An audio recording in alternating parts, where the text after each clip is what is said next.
Harapan adalah dorongan fitrah. Saya bilang tadi dia anugerah Allah yang hanya dimiliki oleh manusia. Binatang tidak punya harapan, tumbuhan tidak punya harapan. Bebek itu tidak punya cita-cita, besok aku kalau besar pengen jadi bebek yang berguna bagi nusa bangsa, tidak ada. Yang punya harapan manusia, fitrahnya, kodratnya manusia bercita-cita, berharap. Yang kedua, harapan lahir karena kebutuhan. Ini boleh kembali ke Abraham Maslow, saya ambil contohnya itu. Karena kita ingin survive, karena kita ingin aman, karena kita ingin mencintai atau dicintai, kebutuhan untuk status, kebutuhan aktualisasi diri. Dari sini kan muncul harapan-harapan. Jadi harusnya secara fitrah manusia itu berharap.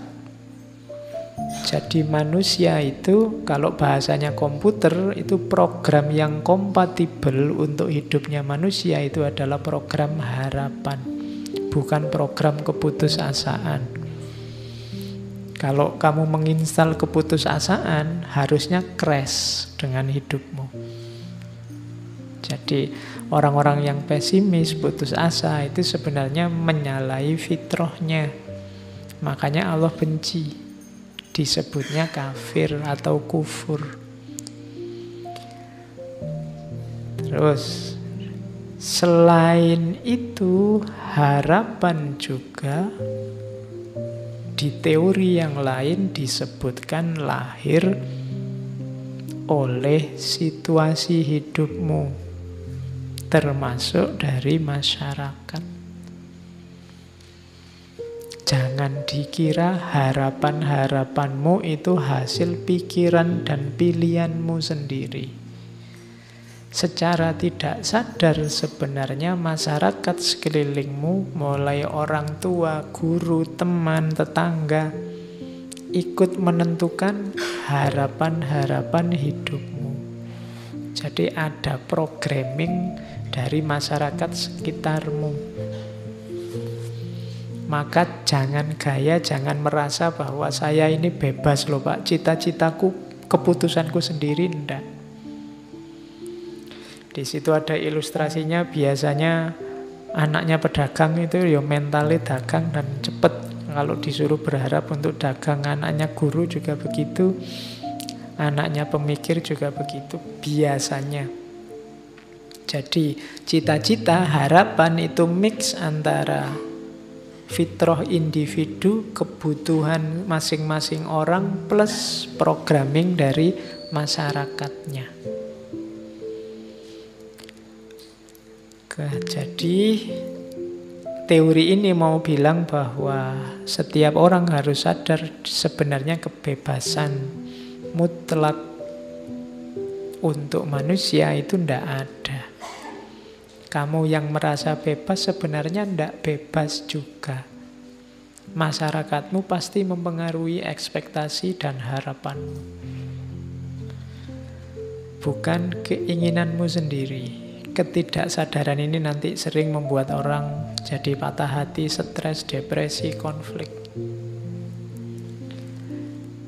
Jadi harapan itu darimu dipengaruhi oleh masyarakat, didorong oleh kebutuhan. Terus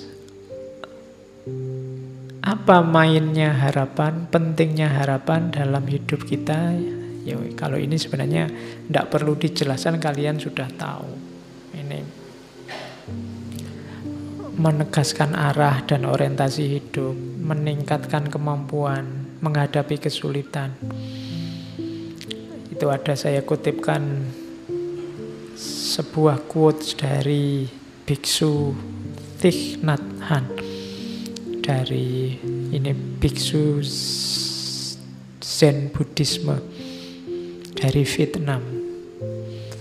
Dia punya torekot, kalau bahasa Islamnya ya. Dia punya order of interbeing.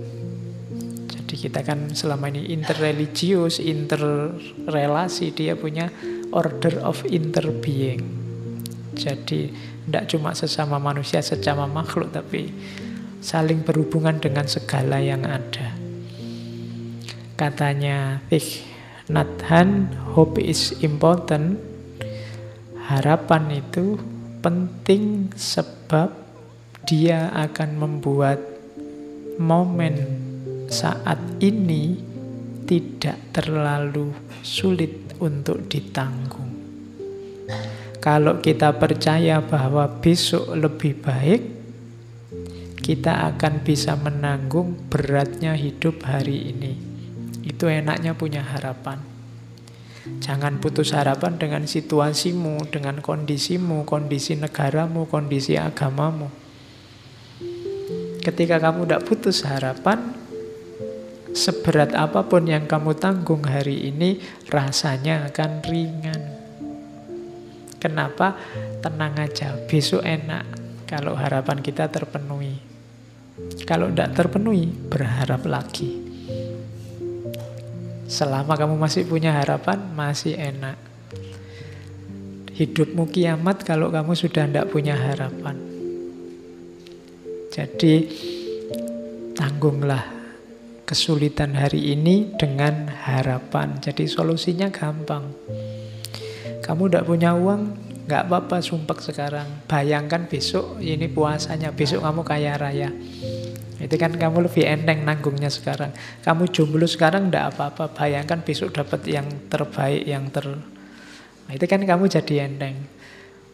Pakai teori yang orang bilang biasanya kalau pacari gonta-ganti dapatnya yang jelek. Aku kan tidak punya pacar, mesti intuke sing apik misalnya. Jadi berharap tidak membuatmu jatuh. Tidak ada yang bisa mengalahkanmu selama kamu masih punya harapan.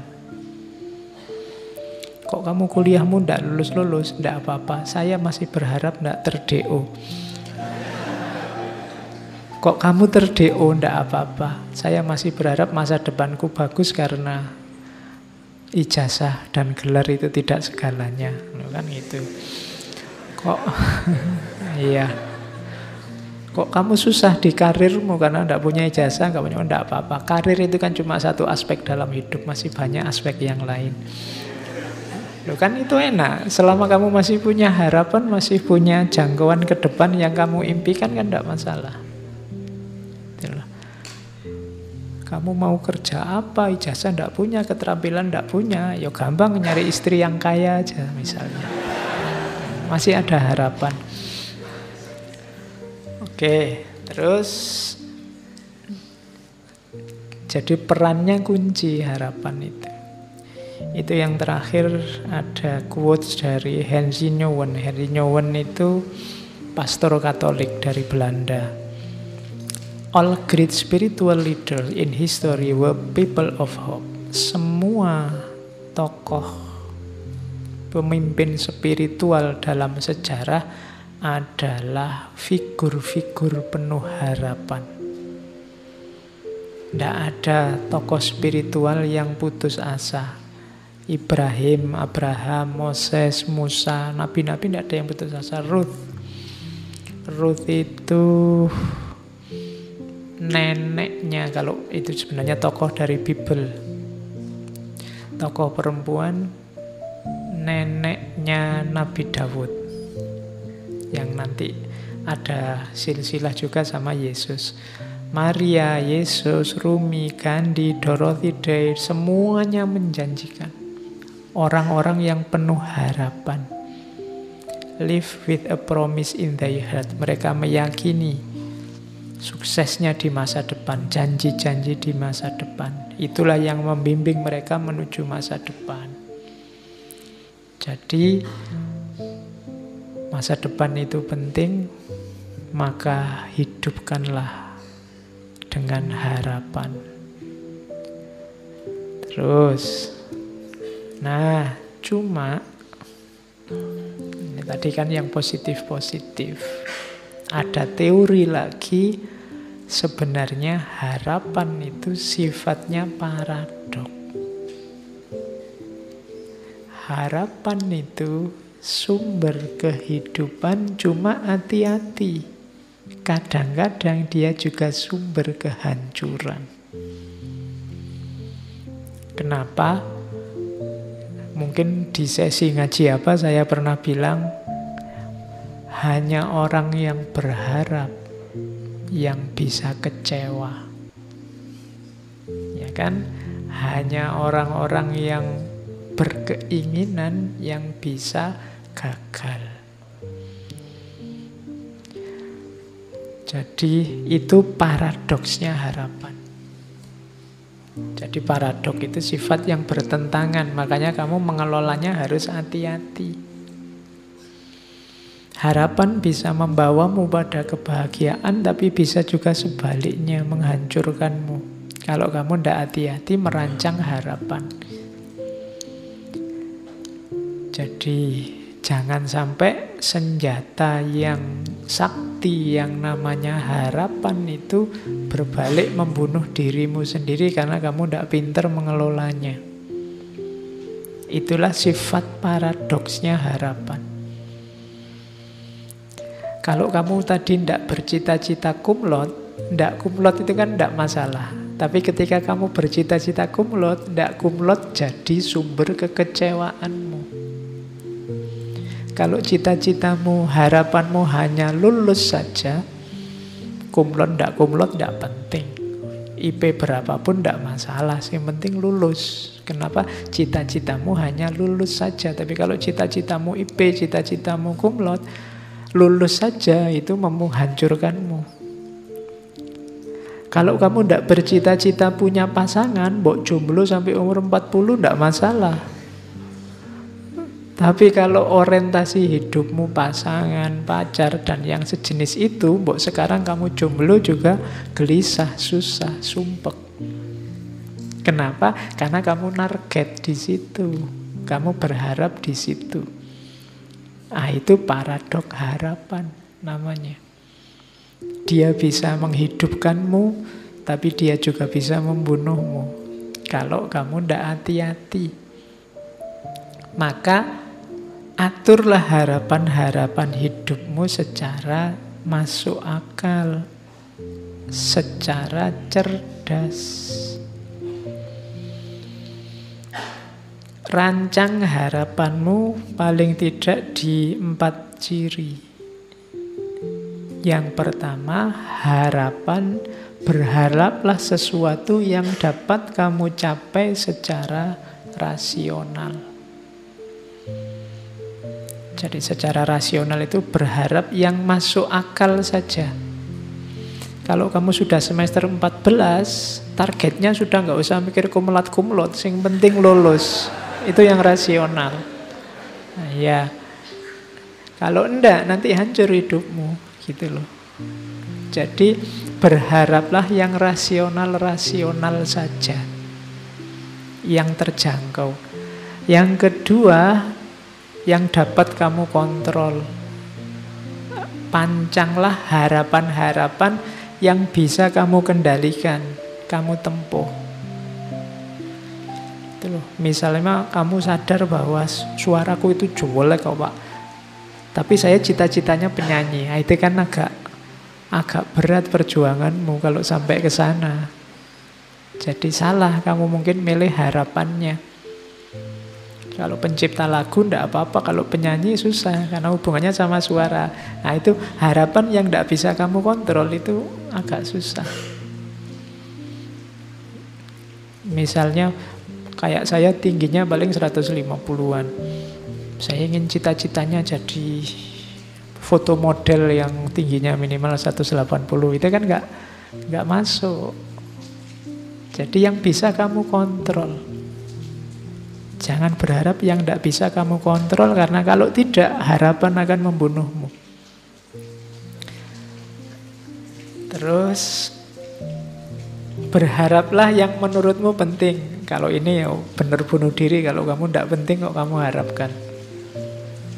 Ya, wong kamu tidak minat, kok kamu masuk ke situ. Nah, itu agak bunuh diri. Jadi berharap hal-hal yang penting-penting saja, yang cocok sama passionmu. Jangan berharap yang bukan dirimu. Karena kamu akan kesulitan mewujudkannya dan akibatnya kamu kecewa. Yang penting menurutmu apa? Bukan yang penting menurut orang lain. Karena kalau tidak nanti kamu kesulitan mewujudkannya. Setiap orang punya gaya dan model sendiri-sendiri. Yang keempat, ini juga penting. Kalau tadi kan penting menurutmu. Berharaplah sesuatu yang bisa diterima oleh masyarakatmu dan cocok dengan nilai-nilai yang ada di tengah masyarakat, nilai-nilai moralnya. Ini menentukan juga, karena kalau targetmu ternyata tidak cocok dengan masyarakatmu, kamu bisa kesulitan juga. Nanti harapanmu bisa membunuhmu. Ya macam-macam tidak cocok itu. Mungkin tidak cocok sama kultur sana, mungkin tidak cocok sama nilai-nilai yang ada di sana. Ya contohnya gampang lah, misalnya yang cocok sama masyarakat di kos-kosanmu, misalnya masyarakat sana menghendaki kamu kalau apel paling malam sampai jam 10 misalnya. Itu ya kamu jangan berharap lebih. Saya ingin ijtihad berlawanan dengan masyarakat, pokoknya apel itu ya paling tidak jam 12 lah, jam 10 belum dapat apa-apa. Misalnya, itu kamu akan kesulitan benar. Mungkin kamu punya argumen, punya dasar, punya dalil. Lo gimana Pak, saya sholat isya-nya sekarang selesainya paling jam 8. Nanti kos saya sama tempat apelnya jauh, bisa sampai jam 9. Kalau jam 10 harus pulang, ya belum ngapa-ngapain kita, baru say hello misalnya. Nah, itu kan argumenmu. Tapi masyarakatmu tidak bisa. Kamu kasih argumen itu, mereka punya tata nilai sendiri. Nah, harapanmu kalau tabrakan dengan maunya masyarakat, kamu akan susah juga. Hasilnya kesengsaraan juga. Maka rancanglah harapanmu di 4 ciri ini. Rasional, bisa kamu kontrol. Yang penting-penting ini juga menurut saya harus digarisbawahi. Tidak harus segala hal kamu patok harapan. Yang tidak penting-penting tidak masalah. Ada kan hal-hal kecil yang tidak tercapai juga tidak masalah, tidak apa-apa. Wong itu tidak penting meskipun kamu berharap. Kayak kamu main game HP itu kan asik, kamu berharap menang tapi kok ya kalah terus, ya ndak apa-apa, wong cuma game aja loh. Kenapa ndak penting? Kamu ndak harus sedih, nggak harus marah, nggak harus nendang-nendang pintu karena kalah game. Ndak apa-apa, wong cuma permainan. Itu namanya kamu ngerti prioritas. Mana yang penting, mana tidak penting. Ya semuanya kamu harapkan. Misalnya teh ini kan kamu berharap teh ini segarnya luar biasa, begitu diminum misalnya